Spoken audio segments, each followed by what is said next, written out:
Today we are going to talk about the 850R, which is the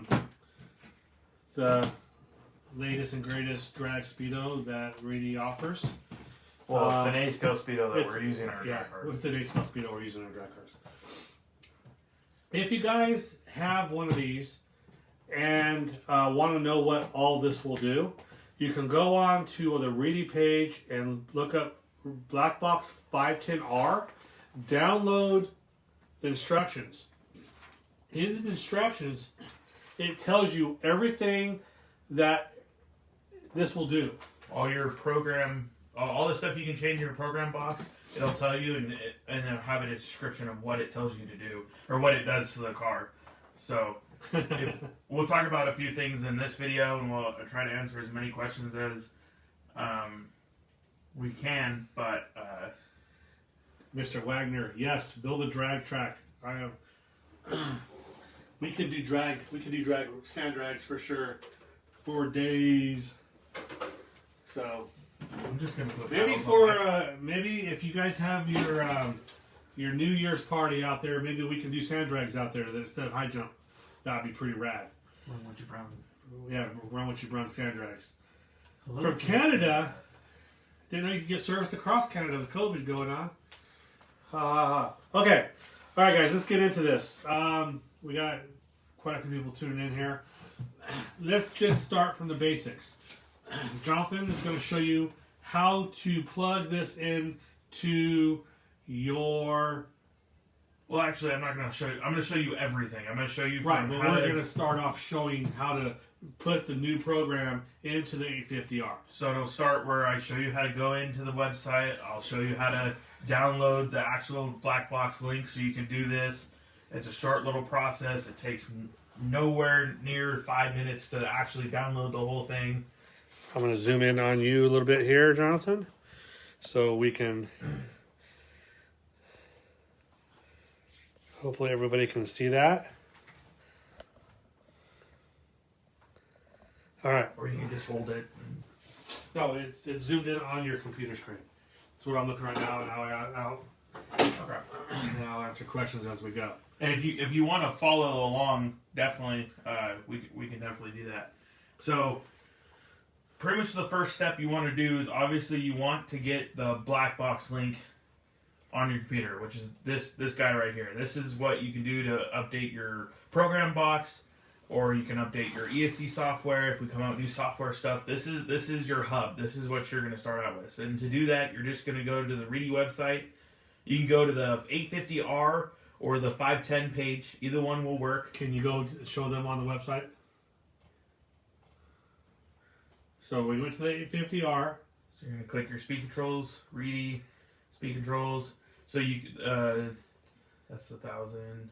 So you can either click the 850R, which is this right here, or if you scroll down a little bit farther, you can click the 510. Either one that you click, it doesn't matter. It's going to pull up the same stuff. The only difference between the two, the 850Rs, you can see there's two 850Rs, is one comes with a program box, the other one doesn't come with a program box. They're having to have the same documents and everything. But you need the programmer box to adjust the speedo. Correct. So, but if you already have one for your 510 and you're going to your 850, you don't need to buy that. But that's just the two options. Or if you're like me and Jonathan, we always carry extra. Yeah, we have 4. Yeah, 4. So yeah. So I'll just show you. I was on the 850, but we'll go to the 510 page. You're going to scroll down. Go to the 850 and go through the... You want the 850? Yeah, go to the 850, show them exactly what to do. Okay, so, well, it's going to be the same no matter which one you click. So we'll go down to the 850, click that one. Doesn't matter which one you click, they're all going to be the same, except for, like I said, one comes with a program box, one doesn't. You're going to scroll down until you see these little tabs, Overview, Spec, Parts, and Documents. You're going to click Documents. Okay, then you're going to come down here, you'll see a bunch of tabs. There's one that's going to say Blackbox Link 2.2. So you're going to click that. I already have it downloaded, so it's just going to pop up in this little box down here. We're going to open that. If it'll load. And it'll once you open it, it'll bring you to a couple pages where it has you accept terms of agreement. So we'll open it up. It's going to open up this little tab right here. So you're going to have multiple options. These first 3 images right here, actually you can see it says JPEG images. This is just showing what the program looks like. So you don't need to click any of that.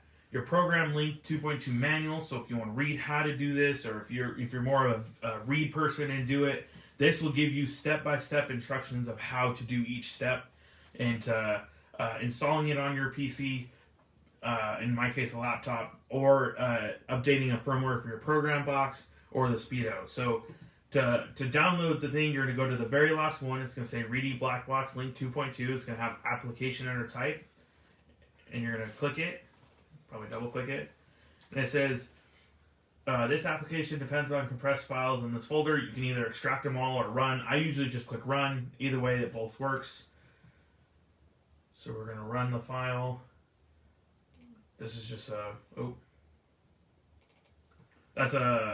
since it's a weird process. It's going to have a Windows. If you have Windows Defender or anything on your computer, it's not going to recognize it as it being safe.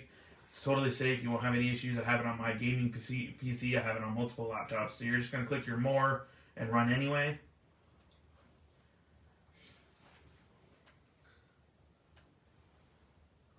And then it's going to bring up this little, do you want this crawling program to make changes to the computer? All it's asking is, are you going to give it the allotted disk space on your drive in order to download it? So I'll click yes.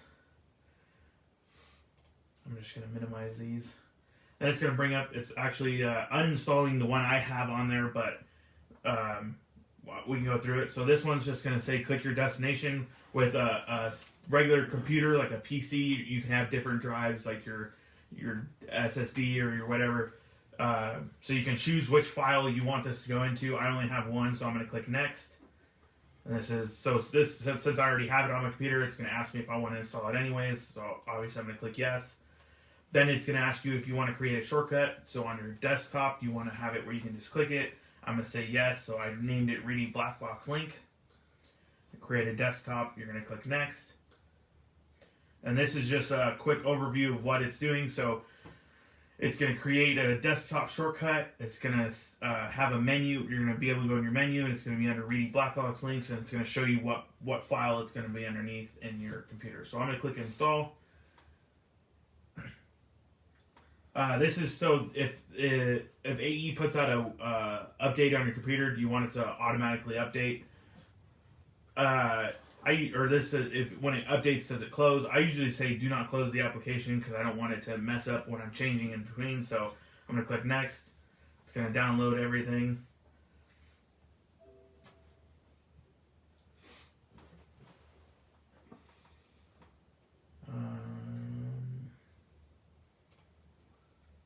There we go. So since I had to, that was just another pop-up that said, do I want to confirm deleting the other one, which I said yes. And then you're going to get this USB bridge driver installer. Just click next, accept the terms and agreement. If you want to go in there and read them, you can. Click next, and it's ready to use. So you're going to hit finish, and then there's my Blackbox link. It won't be open for you, but since I already had it open, it's going to be open. When you do it on the desktop, you're just going to go over here and double click your Reedy Blackbox link in order to do it. So that's step one of getting ready to install your program on to your ESC. So now you have the Reedy Blackbox link 2.2 up. Do we have any questions so far? No questions. Everybody's just okay. So once you get your link set up, the next step is to go into your or to get the file to update your 850R into the 510. And it's really simple. I had a lot of people actually message me prior to this live feed to where I find this file in order to update it. So you're going to go back to the Reedy website. It's going to be underneath Documents. Like I said, the 850R or the 510. You're going to scroll down to Documents. You see your Reedy Blackbox link where you downloaded your Blackbox link from. The one right above it is going to say Blackbox Firmware Update. So you're going to double click that. And it's going to pull up this page, and it's going to have multiple links. So say if you have a problem and something's not acting right and you want to put your 850R back to the stock settings so you can throw it back in your A scale, or if you want to try it over again, this will have all your firmware updates for everything. So you'll have your manual and firmware updates for the older ones. If you scroll down, here is your program box updates. So the second part right here is going to be for your program box. If you don't update your program box, it won't allow you to adjust it.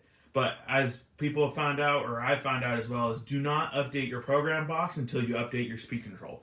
If you do that, the link will not find your program box, and it will have issues downloading it. So for the program box, we're going to wait until after we get done doing the ESC. So you're going to scroll down, and you're going to see there's two ones. There's going to be a 510R and an 850R.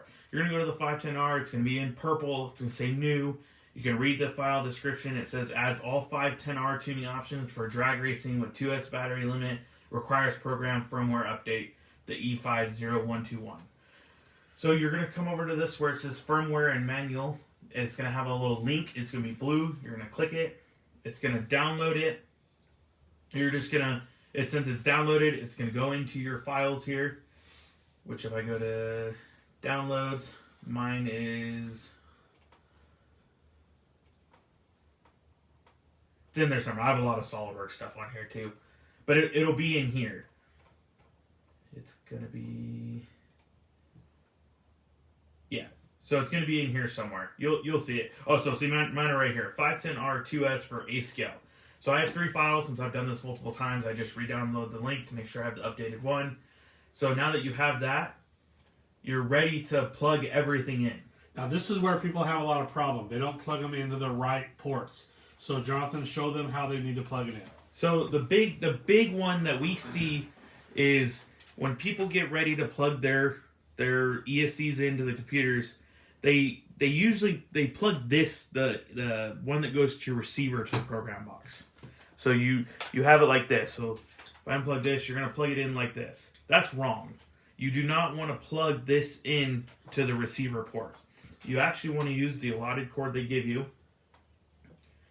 And it's just like when you're going to go into your ESC to make changes, you're actually going to plug it in. Let's see if I can get that. You're going to plug it into your fan port. That's the port you use to adjust the speedo. Same thing on the 510R. You use that port for your fan. You also use it to do your tuning. So it's the same thing on this. So you want to make sure it's plugged in correctly with the negative. And right, exactly. So easy rendition to make sure you plug it in is to make sure that the exposed prongs are facing outwards. Because if you put it this way, it's not going to work. So you're going to want them to face... Come on, wires.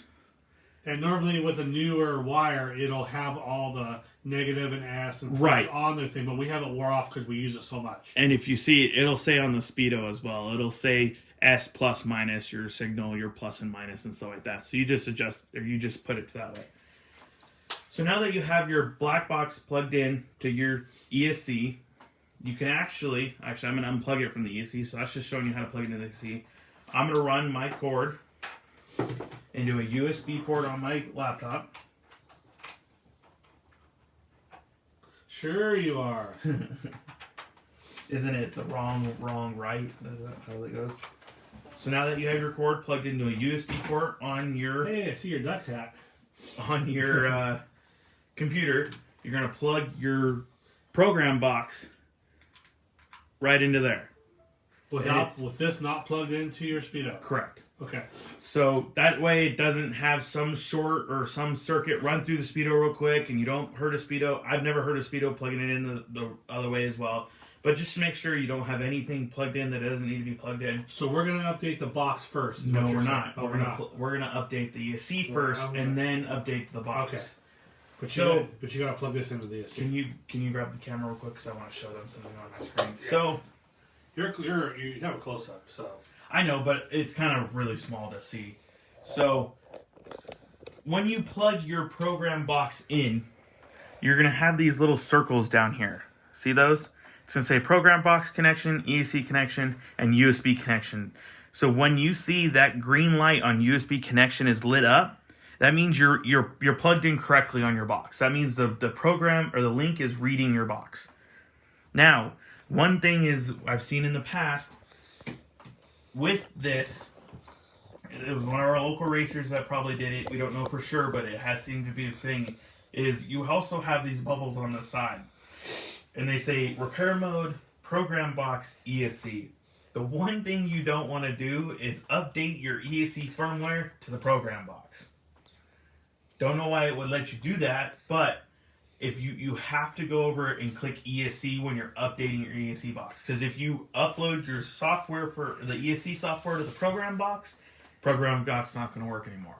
Because it's got to, which is an easy fix. You just got to go in and get the box firmware and re-update it and stuff like that. So it's not dead, but it's just another step you got to go through. So now that I have USB connection, my box, you'll know that it's on, so you'll actually see it, it'll turn on.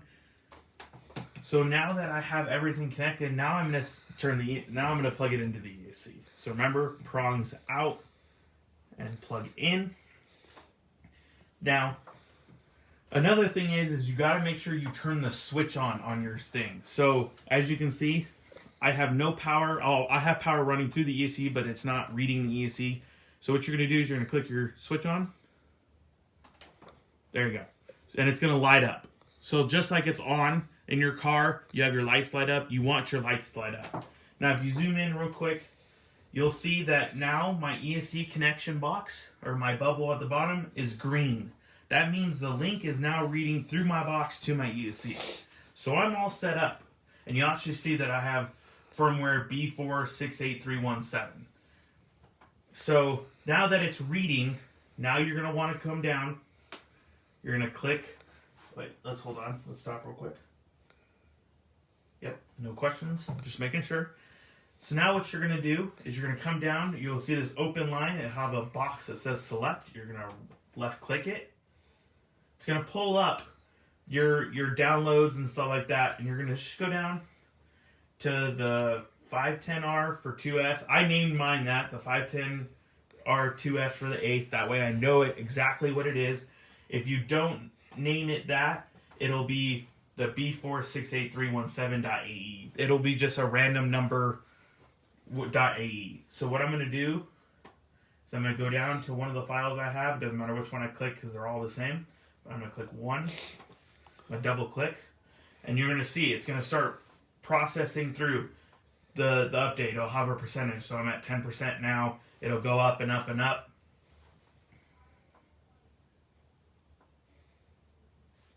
And obviously this takes a little bit, but it's putting the firmware onto the ESC.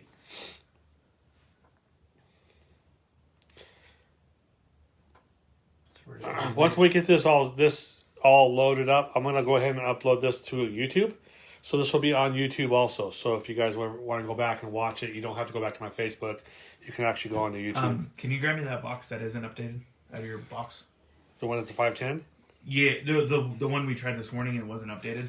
Well, because I don't want to mess this box up because it works. Okay. So we're at 65%, guys, and it'll process, and then once it gets to the end, it'll say update successful. That's the one I stepped on. Also, I have had it in the past where it'll say update failed. All I did was I reclosed everything. And I went back in, I made sure everything's plugged in, hit update, and it updated successfully. So I've had one where it said update failed, and then you'll actually see that when it's update successful, it'll blink and then it'll go solid again. So you'll actually see these light blink, and that's when you know that the ESC is updated now. And you'll actually see it'll say update successful. So now, kind of reverse process, I like to just turn the ESC off, unplug it. So this is done. Now you have an updated 850R with the new program to do all the changes to it. So I usually just set this aside, and and then you'll see it has no longer ESC connection. You only have USB connection to the box.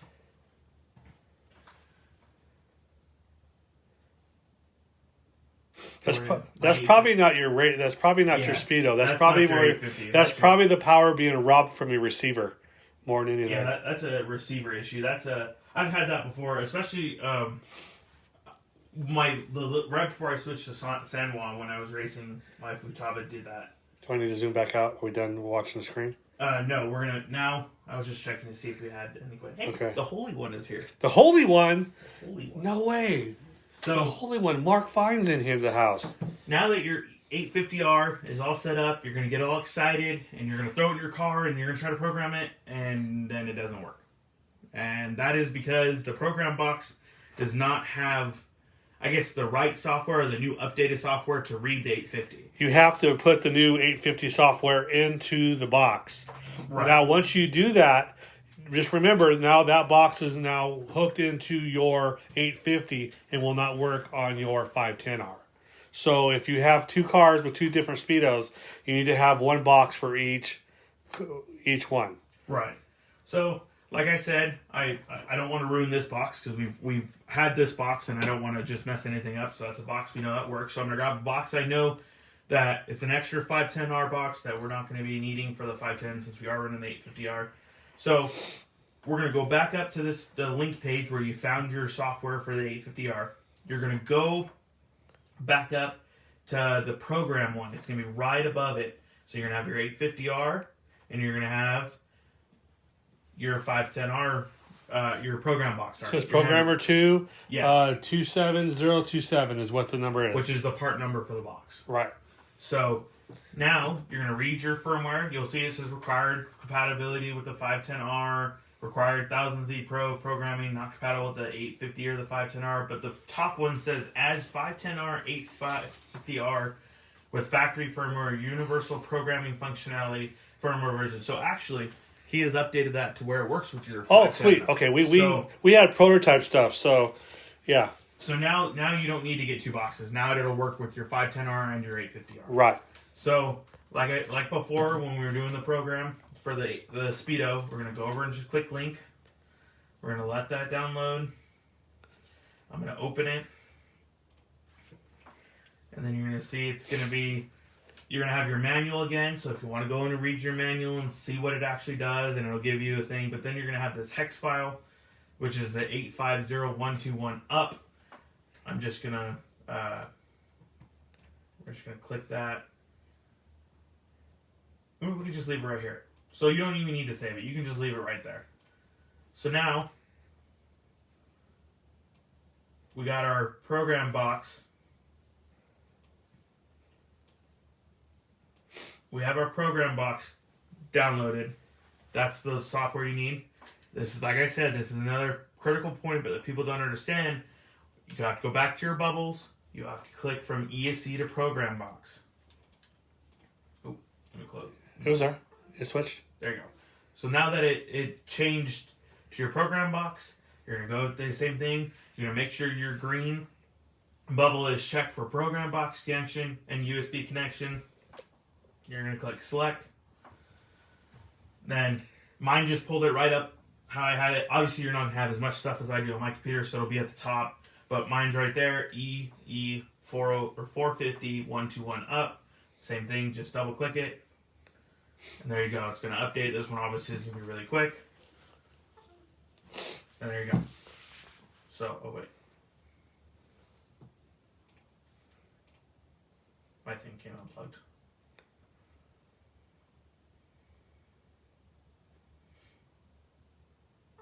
There you go. So now it's updated. So now I'm just going to close everything out. You're going to unplug everything because now you have an updated box and you have an updated Speedo.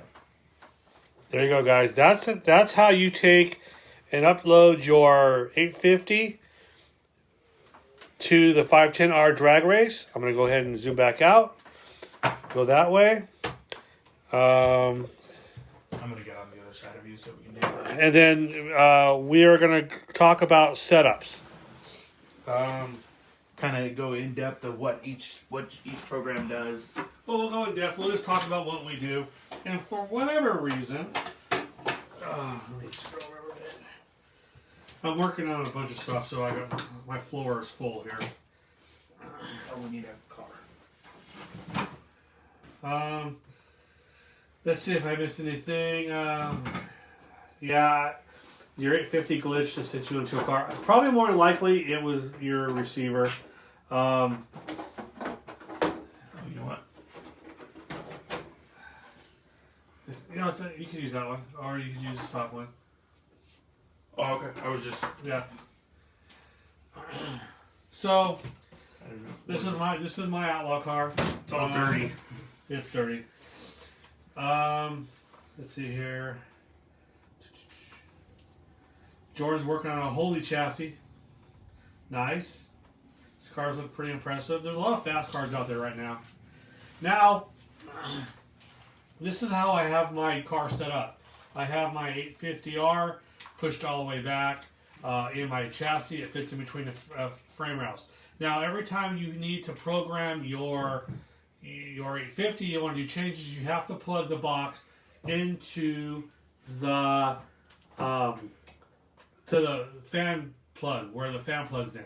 But what I did is I took a Y and plugged it into here. So one side goes to goes from the speedo to the fan, and the other one goes to the back of the car. So after I do a run, I can come in, I can plug in the box right in the back of the car. I can do my changes. I can read the amp draw. I can read the RPM, and then go through and make changes, unplug it, and off I go. So it's a pretty easy way to adjust your car without having to pull that fan in and out. Right, and a lot of people have the question is what's really different between the 850 and the 510 is it's just bigger components. You got bigger wire, bigger capacitors, you got bigger everything. So you can run a little bit more power through it, and it's not going to get as hot and everything like that. And a lot of people are like, "Oh, cool, bigger components. I don't need to run a fan." No, run a fan. A fan is going to help no matter what. And a fan it's super easy to even if you don't run the Y like we do, it's really easy to unplug your fan, put it in your box, and then replug it in. Steve's saying so when you download the software into the program box, it's gone from the computer to the program box, right? No ESC. So when you just do the program box, yes, it's just to the program box. And then when you do the ESC setting, you need to have it where it's pretty much you're plugging the speedo into your computer. So it's bypassing the program box and it's going into your speedo. So yes, when you download the software for your ESC, it goes into your ESC. When you download it to your program box, it's only going into your program box. And it's not when you program the box, you're not plugged into your speedo. Correct. So and then, like I said, you'll see where the link will know when you're either doing ESC or your program box. It'll do its thing when you have those. And that's the whole bubble thing. Is you have to make sure those bubbles read ESC or the bubble reads program box for which one you're doing. Right. Now I also have, for whatever reason, I get more questions about brakes than I do about anything else. Brakes make you stop? Yeah, brakes make you stop. And we want to go. Now the brakes, you can turn everything off. You can turn everything back on. Brakes, the big thing with drag racing is when you go to slow down, for whatever reason, everybody wants to stop their car right then and there. Usually when you lock the tires up, it spins out, crashes, and hurts everything. So with most speedos, even with the 850R, I turn my brake down to like 40-50%, because when I hit the brakes, I want the car to slow down without stopping the tires, slow down, turn on, and come back. It's just going to be more of control. Hang on, Joshua Alice. So how long does the drag brake feature help in the drag race?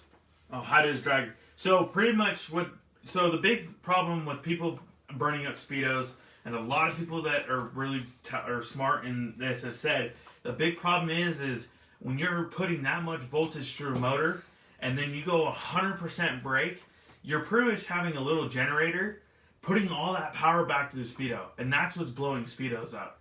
So the drag brake, I actually run a little bit of drag brake, or we do run a little bit of drag brake. Like 5-10%, nothing major. But the drag brake isn't going to, when you're on the throttle, there is no drag brake. Right, exactly. Drag brake isn't going to engage until you let off on the throttle. Right. Once you let off, then it starts to coast, then it's going to drag brake, and then you hit your brake. Yeah, so it's pretty much setting a delay. It's going to let the car slow itself down at a reasonable pace until you can put the brakes on. So what we do is we usually go through the traps, we'll let off, let the drag brake slow it down a little bit, and then we'll apply brake. That way it's not 100% throttle, 100% brake. Now you're having that little bit of delay to slow everything down, let the voltage calm down in the motor so it doesn't put it all back in the speedo. You're kind of giving the speedo a little bit of cushion to, all right, here comes the brakes, here comes the thing. And that's why speedos get hot, is because a lot of people are just 100% gas, 100% brake. So if you add a little bit of drag brake where you can let off and let the car slow itself down, then you obviously you're going to have to use brakes. But you can put like 10-15% in, let the car slow down a little bit, and then apply your brakes. Because usually with these cars you do have, and around here we do. Around here we usually have a pretty substantial braking area. We don't have to stop the car right there because there's a wall 10 feet after the line or anything like that. So you can let your car roll out a little bit. Right. So brakes, you can put drag brake in. You take all the drag brake out. It's up to you. I get a lot of questions that ask me from turbo to boost to. I mean, it really depends on your car and where you're running and what traction you have. I mean, because our grip level here is, I mean, we did drag racing for 2 weeks straight throughout Oklahoma and Texas and New Mexico and stuff like that. So I mean, everywhere we went, we had to change our cars power wise because their grip was different. Texas had a really good concrete track. Then we went to Oklahoma where the concrete was not as good but still really good. And then we went asphalt, right. Then we went to Arizona where their asphalt is, I thought, better than the Oklahoma track, but still in between the Oklahoma and the Tulsa. Oklahoma, Tulsa, 2 different countries. Right. In between. Don't yell that again. So us giving you I mean, we can give you a starter. I mean, we've had a lot of people say, well, I put their starter setup in it and it was really soft. Yeah, it's supposed to just give you a general basis of what kind of works everywhere, and then you add where you want. Because like we said in the past, every car is different. My car to his car, they're built identical. They have exactly the same parts, same wheelie bars, same shock package, same tires. He can drive my car the exact same how he drives his car, and they're completely different. And everybody has different driving techniques too. People run different tires. We run belted tires. Some people don't run belted tires. Some people run a Nova body. Some people run a J Constance body. All that is going to make the car work different. So it all depends on where you're going to put the power. Right. If Super J body is going to have a lot of downforce. Once it gets in that downforce, you can add more power. With my playing with the Nova body, it works real good until you get up to speed, and you can't add as much boost. But there's a lot of places that it can't handle that kind of boost. So, when I say, hey, this is where I'm at, or you ask me what I should do, I'm giving you an opinion. It doesn't mean it's going to work for your track. Right. The one thing that I have been saying since day one is go run your car, put no boost, no turbo in it. Just go out and run your car and slowly build what you need. Right, and don't build both at the same time. I had a lot of people that were like, okay, well, I need more power, so I'm going to add it at the hit, the second, and the third. What we did is we put no booster turbo in our car, and we adjusted our current limit, which is, we'll talk a little bit more about that, but the current limit in the Speedo, it's about how much power is off the hit. So if you have 100% current limit, you're putting all the power right there. If you run like where we're at, like say 74, 75, you're 25% less power at the hit, and then you can add more power. So what we do is we'll set our cars up, no boost, no turbo. We'll set it on the street at say 50% current limit, and we'll gradually increase it until pretty much our cars are blowing the tires off, and then we'll back it off where it makes consistent hit after consistent hit after consistent hit. And then we'll start with the boost, because we have boost and then turbo comes in. So our boost will do the exact same thing. Now we have our consistent hit. Now we're going to start adding boost. Say at 30,000 RPM, we're going to add 5 degrees. And if it takes it and holds and it's good, then we're going to start adding more. And if you get to the point where you feel like you added weight, you have too much, and it's still not blowing the tires off, then you start adding it earlier.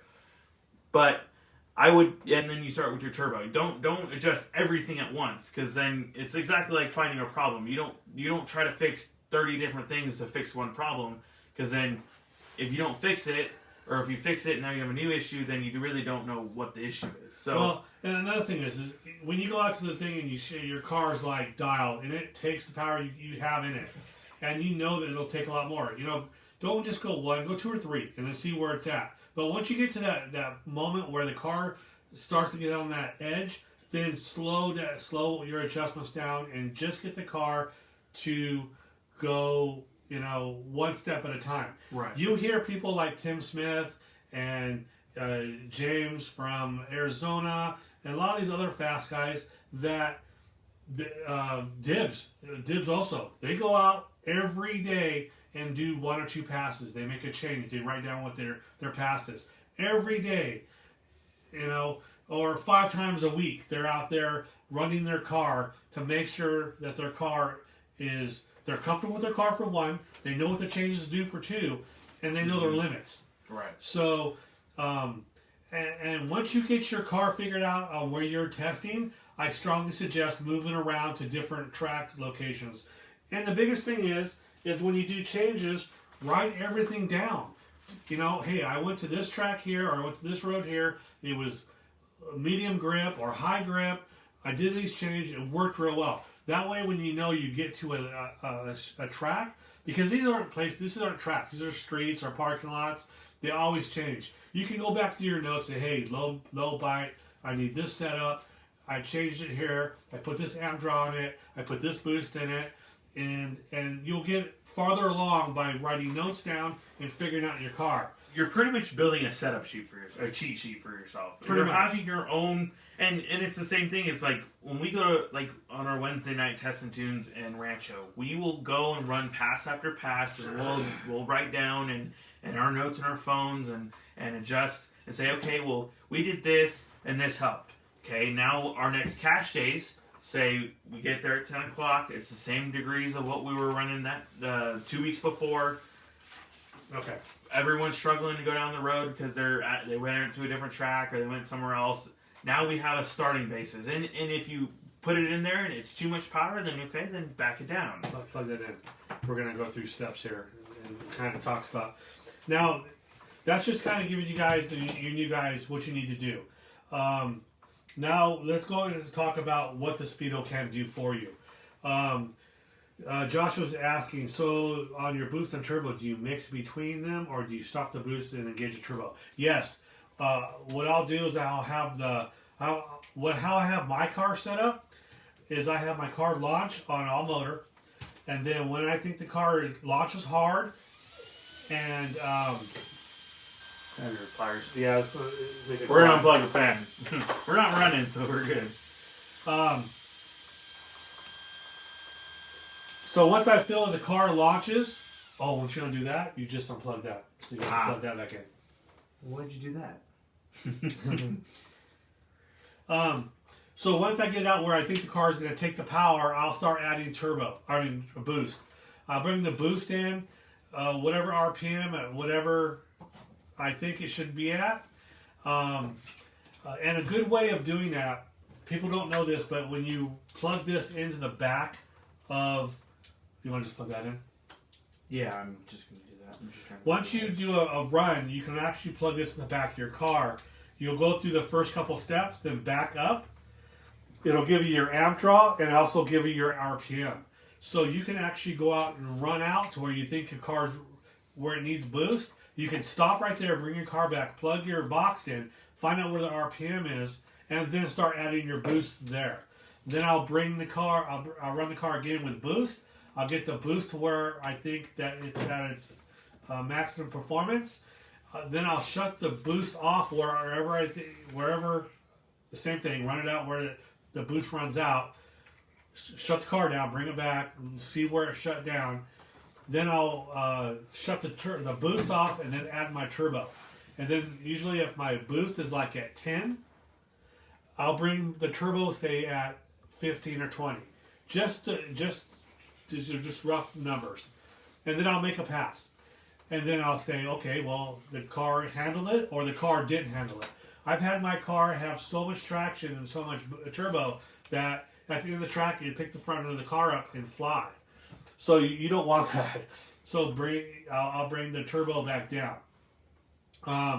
What I have also learned by using the Sky RC box is that when I feel like the car is like out of control fast, it's not. It's hard to drive. It's not going A to B. and it seems like the car doesn't want to. It's like it's overpowering the tires, it's spinning the tires, it's lifting the front end up, it's unsettling the car. You're losing forward momentum. So with this box here, I've actually taken power out of my car and noticed that my car gets faster because the car is consistent, smooth, and controllable. So Throwing thing. You know what we should do? Go through. Want me to zoom in on that? I would put it over it. Yeah. Yeah. We'll zoom in and show you the steps and what we do. And I can't say this enough, is if you ever, even if we can't explain it too good in this video or not, whatever, go online, go to the 850 or the 510R documents, download the manual. It'll show you literally everything it needs. Hold on, sorry. It'll show you and tell you exactly what it does. So you'll have your tuning modes, standard and expert, and stuff like that. It'll show you, okay, what does current limit do? What does boost do? What is your amp draw? What is your dynamic drag? What is your stuff like that? So I mean, it'll tell you exactly what you need to hear, or tell you exactly what it means. So pretty much what we're going to do. Keep the boxes. I'm going to zoom in on it, so don't move it around a lot. Turn it. I think you guys can see that right there. Just don't, because of the light. Right. So you're gonna have two. I guess they're gonna be tuning modes. You're gonna have your standard, which is blinky. Standard and expert. Standard means you're not gonna have like your dynamic drag. You're not gonna have your current limit. You're not gonna have your ability to adjust your boost by RPM, stuff like that. I mean, the stuff that you really technically want in drag racing. So I'm just gonna. We always run our stuff on expert. That way you have every single option the Speedo can give you. Even if you don't understand some of them or most of them, that's fine. But once you get to that point where you understand them, then you'll have them. You don't gotta rechange your Speedo and all that stuff. So you're starting expert. First one is going to be your drag brake. This is the percentage of drag brake. So my dad's at 4% drag brake. And drag brake, I'll even tell you exactly what the Speedo says right here. It says drag brake is a percentage of brake strength and provides automatic braking when the throttle trigger is returned to the neutral position. The drag brake value requires adjustment when changes to the brake frequency and brake strengths are made. So that's just, like we said, when you let off the gas, the little bit of brake that the Speedo gives the motor to slow it down. And you can go from 4%, I believe it goes up to 25 or 30. So you can put a lot of drag brake in it, but we usually run either from 4 to 8 or 4 to 10, and that seems to help. You're going to click OK. Brake strength, so this is the strength of your brake. So if you're at 100%, it's kind of like your dual rate on your Speedo, or in your radio. When you turn your dual rate down on your brake, it's going to take the brake percentage down. It's not going to have as much brake. You can do that same thing in the Speedo. So we technically still run 100% in our radios, but on the box we're at 45%. 45%. So this is another thing that we really don't mess with that much, is the initial brake and things like that. If you want to read those, you definitely can go. I don't really mess with the brake stuff at all. Yeah. I just turn the brake down to 45%. So we really don't mess with anything until you get to brake frequency. You can mess with brake frequency. So we can go to here where it says brake frequency at brake positions other than drag brake at lower frequency will provide a more aggressive feel. With higher frequencies will provide a smoother, more precise braking feel. So if you want a really aggressive where you give it a kind of like your EPA and your steering, if you give it a little bit of brake, it's going to put a lot of brake in really, really quick. Or if you want a little bit smoother, more precise, so say if you want it half brake, you actually have half brake or stuff like that. You can turn your brake frequency and change that. And so they say higher drive or brake frequencies, smoother, more precise the braking is. Or if you want a really aggressive braking, kind of like in off-road cars, we sometimes have a track where it's really high grip and we actually do want a very aggressive brake to slow the car down really fast in high speed sections. So that's just adjustability you can do there. My dad runs at about 1.5 because we do run the drag brake in our cars, so we do tend to run a little bit more aggressive drag braking frequency, to the point where if he does get to the point where he's going to a curb or something like that where he needs to make that really fast adjustment, he can do that, or just he can have a little bit more aggressive brakes after the drag brake slows down. So we're going to click again. Brake punch. Brake punch used to adjust the ESC's response to the brake input. Higher values provide a faster response, while lower values, slow response, produce a smoother braking effect. So pretty much brake punch is just like your throttle punch. Higher value, it's going to be really, really aggressive off the bottom. It's going to have a lot of power right then and there. Same thing with brake. You're going to higher brake frequency, you're going to have more brake right then and there. Lower, it's going to kind of feed the brake in and make it a little bit smoother as in braking. We're going to click one more. Dynamic drag, that's another thing that we really don't mess with. We haven't had the need to do that, but if you want to know what dynamic drag is, I mean, it'll tell you exactly what it actually has a little section here. It's in bold letters: dynamic drag, drag release, maximum dynamic drag, drag switchover, stuff like that. We don't really mess with that. I haven't had a need to mess with that, so we're just gonna skip over. Not all that stuff doesn't matter. Your max drag RPM and all that stuff, so because you have that technically off. So we're gonna click over. Now you're gonna get into where your power stuff is. You're gonna have punch control. Punch control, by reducing the throttle punch setting, will experience slower throttle response and may be advantages in lower grip conditions. So pretty much, when you have a low punch, it's kind of like adding a curve to your radio. The power, it's not going to be power right there. It's going to kind of like bring power in at a curve and slow the amount of power that comes in. And you can actually feel that. All these changes that we're telling you can do, you can actually, if you want to know what they do and you're not really understanding the reading part or anything like that, put it at 10, run your car. Put it at 1, run your car. It'll be a drastic difference in the car. So we like to have a really smooth bottom to make sure that we have grip coming out of the hole, because if you spin out of the hole, obviously, if you're spinning, you ain't winning. So we want to make sure you have grip. So we say that again. If you're spinning, you ain't winning. All right, back to the normal program. So we run a low punch, though it's super smooth off the bottom, and we can put as much power in as we need, but still not blow the tires off right at the bottom. So we're gonna click one more. Initial throttle is something that I really haven't messed with in a mod car. I have messed in it with in a stock car, because it adjusts the aggressiveness of the speedo. So pretty much it determines the percentage of throttle the ESC applies the moment the trigger is moved from the neutral range. So pretty much, I don't really have a radio here, do I?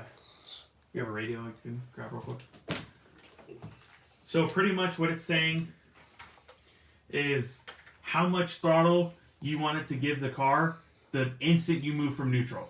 So when I give it a little bit of gas at 0%, it's just going to be 0%. It's just going to be a nice smooth. So the more I pull it, the more throttle it's going to give it to all the way 100% throttle.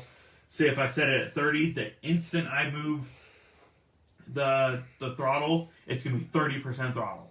So it's going to be really aggressive off the bottom. It's going to be aggressive. And we've figured out that even in our 13.5 cars, we like to run a really aggressive throttle because we don't have enough power to spin the tires and like that. So if you feel like you want to get harder off the line in your 13.5 car, and since you can't add any boost or anything, try messing with the initial throttle. It's a good way to get more throttle right at the start, and that way it's not waiting for you to pull the throttle.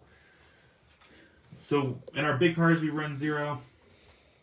We're going to click again. Drive frequency is the exact same thing as our brake frequency, but for the power. So if you like, I'm just going to read them off here. Drive frequency: a lower frequency will provide a more aggressive throttle feel. Higher frequency will provide a smoother, more precise throttle feel, and it may also result in higher ESC temps. So obviously, when you're adding more aggressive power at the beginning and stuff like that, ESC temps are going to go up. This is just the ability to like I said, adding a curve to your brake, it's kind of like adding a curve to your ESC. So you can mess around with that. He's at 32,000, so he's at a high frequency, really smooth, really clean pass. I mean, that's what we really want in these cars. We want them to not to blow the tires off. So if you can get them to be smooth and hook up, you can do that. And if we go to a concrete track, so actually they think this was our last cash stage, right? Yeah, it was Rancho where I was. So Rancho, we were on fighting. an asphalt track. We were kind of fighting for grip. It was cold in the morning. So we actually made our car softers. Usually on here, we're usually running about 24, I don't even know how to say gigahertz. I don't know. Yeah. Kilohertz. But we had to soften it up a little bit, so we went up in frequency. So deadband. Deadband adjusts the percentage of trigger movement available before the throttle / brake is engaged. So it's pretty much the amount of throttle you pull. So the higher the number, the more trigger pull you have to pull before it to start to move the car, to start adding power to the motor. The less. So if you have a problem where you red light, and this is more of a track thing, but if you're having an issue where you're red lighting by like 0.001 and you just can't figure it out, you're always really close to red lighting, you can add a little bit more deadband to where you can pull a little bit more and it might save you that red light. But that's really for track racing and stuff like that. He's actually at 4%, so I'm at 2. I believe it goes down to 2. Yeah, so I'm at 2% deadband. He's at 4%, so he has a little bit more throttle movement before it actually moves the car. Current limit. So this is another big one that a lot of people asked. Adjust the maximum amount of current allowed upon motor startup. Limiting current can reduce wheel spin, lower temperatures, and increase runtime. A value of 100% means the limiter is disabled, while reducing the value provides increased limiting. So this is the limit of the ESC that puts to the tires at the initial go. So at 100%, it's going to try to put as much power. So at 100%, when I pull the trigger at 100%, it's going to try to add as much 100% power as possible to the motor. Say he's at 55, so he's at a really soft setup right now. So when I pull the throttle, it's only at the very beginning, only adding 55% power. That's also if you're having a really hard time, and this goes across through all ESCs. If you're having a really hard time getting off the line, you're just blowing the tires off, and you can't figure it out why, and you've tried tires conditioner. Sorry, we don't call it sauce. Tire conditioner, or carpet burnouts, or different tires, and you're still having a hard time. Current limit will save you a big time. And like I said, if you don't understand what we're saying, and if you want to just see it yourself, turn it to 100, turn it to 50. So, boost and timing. So this is your first stage of power that we do. It's a power adder. We run 10 degrees. The next step is going to be your boost start RPM, where you want your boost to start at. He runs at 20,000. Your boost end, if you're going to run boost and turbo, you can set it where it starts and where it ends. So he starts at 20,000, but ends at 40,000. Your next step is brake throttle limit. We don't really mess with that much. You can go in there and read about it. We haven't had a need to use it. Turbo timing. So this is another set of power adders. The boost is kind of like a supercharger. It's put all the power right there and in there. Turbo is just like a turbo. It's going to have a kind of a ramp. It's going to be like a curve. It's your nitrous. It's literally nitrous kind of, but it's more of a curved. It's more of a curved power adder. It's not an instant power adder. Boost is an instant power adder, and you'll notice that like James and Jack and most Arizona guys, they don't even run boost. They just run turbo. They run a really low turn motor and run a lot of turbo and. What? Switch on the radio is what they use. Right, because they have their switch on their radio. Right. They can run a lot of power. Their current limit's at 100%. They can run a lot of power up at the beginning because they can shift gears pretty much. So my dad has it at 20. Boost, turbo start. You can have it start wherever you want. You want boost and turbo to start at the same time? Go right ahead, but it's going to be really hard to control on the street. So he like he said before, he has his turbo come in right as his boost ends. And then it's gonna it's going to go throughout the entire run. Turbo, once it starts, it'll keep going. Turbo Act, you have two things. Actually, technically, you have three settings. You have RPM, throttle. Oh, sorry. You have RPM, throttle position, and throttle position and RPM. That'll just say, okay, a throttle position is like, I want my turbo to come in when I'm at 100% throttle, or 50% throttle, or 80% throttle, which is wherever your trigger is on your controller. So we have ours set at RPM because we don't want it to come on when we do 100% throttle. We want it to actually come in at the RPM we want. And then turbo delay, we don't want any turbo delay. Turbo delay is when it reaches that RPM, how soon it comes in. So if you want it, say, at 40,000, but you only want it to come in a little bit after 20,000 or anything like that, you can. And actually, I think turbo delay is more of the full throttle setting as well. So if the full throttle setting, if you go full throttle, you don't want your turbo to come in until like 0.3 seconds or 0.4 seconds or whatever like that. You can do it that way as well. Slew rate. We've had a lot of questions about slew rate. So slew rate sets the rate at which the ESC adds turbo timing. A higher value adds timing faster. The lower value adds timing more slowly. So since you're, like I said, your turbo is kind of a ramp. It's kind of a curve. It's like building boost in a turbo. The more air that goes through it, the more power you're going to make. It's the same thing. The more time it has to build power, the more power it's going to see. So the slew rate pretty much is just saying how fast you want that to come in. So he has his at, I think it's 5 degrees is 0.1 seconds. So every 0.1 seconds once the turbo engages, it's adding 5 degrees. So since he has his turbo at 20, it's gonna every 0.1 seconds it's gonna continue to add 5% until it hits 20, and that's the cap. So once you hit 20, it's gonna cap off. You're not gonna build any more boost. And then the slew rate. So you can adjust it to multiple things. So like 6 degrees every 0.1 seconds, and you can go all the way up to where you want it to be. I think it's 18, or is it 22? It's either 18 or 22. Every 0.1 seconds, it add 22 degrees of turbo. So let me turn that back down. Okay. Release rate, you don't really need to do that. I mean, we usually run the max, so when we let off, it's still not putting turbo in the car. It's release it. It's kind of like your blow off valve, kind of. But once you let off, it's done anyways. And then you run modes: forward, brake, reverse. And then you reverse power, battery cutoff. So we have ESC cutoff and we have battery cutoff. We usually run none just in case if you're in a race and you pull too much voltage, it's not going to shut the car off and put it into a curb because it's pulling too much voltage or anything like that. So we just turn that off. ESC temp cut. You can put that on.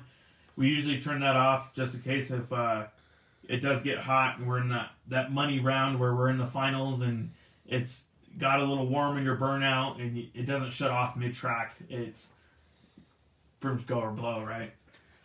And then your motor rotation, we have normal and reversed. You really don't see that much nowadays with the issues, but back in the day when brushless was new, we'd always have the issue where the motor would be reversed, so you can reverse it or put it normal. And then your BEC voltage, it's pretty much how much voltage is I say it's how much voltage is put to your fan. Because if you turn it to 6 volt to 7.4, it puts more voltage to the receiver and it puts more voltage to your fan. And servo and everything. But you you don't need that much. I run it as low as possible because I want all the power to go to the motor. Right. So, well, that's trying to make power. We like to add as much power to the motors. We're trying to, obviously you want voltage going to your receiver and your servo and stuff like that just in case something goes wrong, but we want to make sure that it's using as much power as possible to go put power.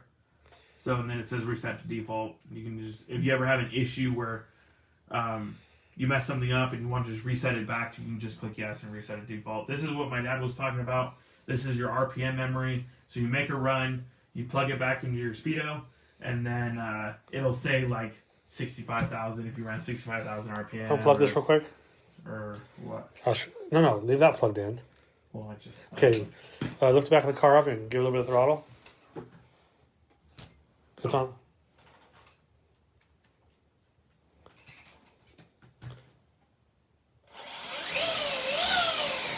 Okay, stop. Don't turn everything off. Plug that back in. We'll show you what that means.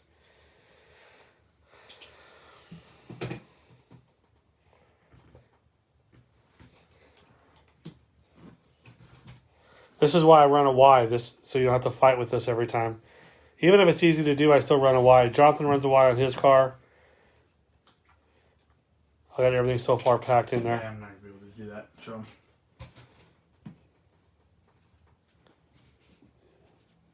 We'll show you in a video later. So yeah, basically after I do a run, I'll leave the car on, and then after I do a run, I'll leave the car on, plug this back into my Y in the back. I'll go through like the first couple till it goes to 1A, and then I go backwards. Once I go backwards, it'll show you your amp draw, and it shows you your RPM. So it kind of tells you how your gearing is. You turn my radio off after each run. Okay, I'm going to zoom back out. Hopefully you guys that are running the Reedy stuff, hopefully that really helps you out. If you have any questions about what we just talked about, please hit us up right now. Even if you're seeing this later, don't think you can't hit us up. Yeah, hit us up later. What was that? Did you break it?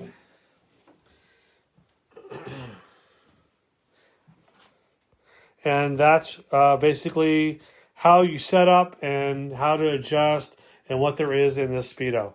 So I'm going to leave you guys off here, and we will see you tomorrow. Tomorrow we are actually going to talk with the one and only Tyler Zaffadil from RC Drag Talk, and we're going to actually talk about the race coming up in February. The King of the Streets. We're going to ask him all those really tough questions like